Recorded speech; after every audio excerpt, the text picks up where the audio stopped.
میں نے قرض لیا ہے 2 لاکھ، وہ 2 واپسی لے رہے ہیں، پر انہوں نے انشورنس فارم فل کروایا ہے 2350 کا، اور پیسے بھی جمع کروا دیے ہیں میں نے، کیا یہ سود ہے؟ جی یہ سود ہی ہے۔ انشورنس فارم کے نام پر یا کسی بھی نام پر جب آپ پیسے دیں گے زائد قرض سے، 1 روپیہ بھی زائد دیں گے تو وہ سود ہو جائے گا۔ جتنا قرض لیا ہے اتنا ہی دینے کا حکم ہے اسلام کے اندر۔ اللہ رب العالمین نے فرمایا قرآن مجید کے اندر کہ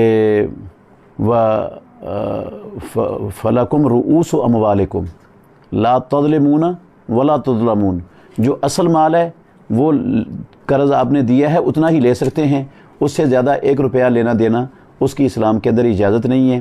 یہ جو مختلف ناموں سے انشورنس فارم کے نام سے یا کسی جو ہے نا وہ خدمت کے نام سے یا کسی اور نام سے پیسے لیتے ہیں قرض والے، وہ سود کے زمرے میں ہی آتے ہیں۔ نام چینج کرنے سے کسی چیز کی حقیقت نہیں بدلتی۔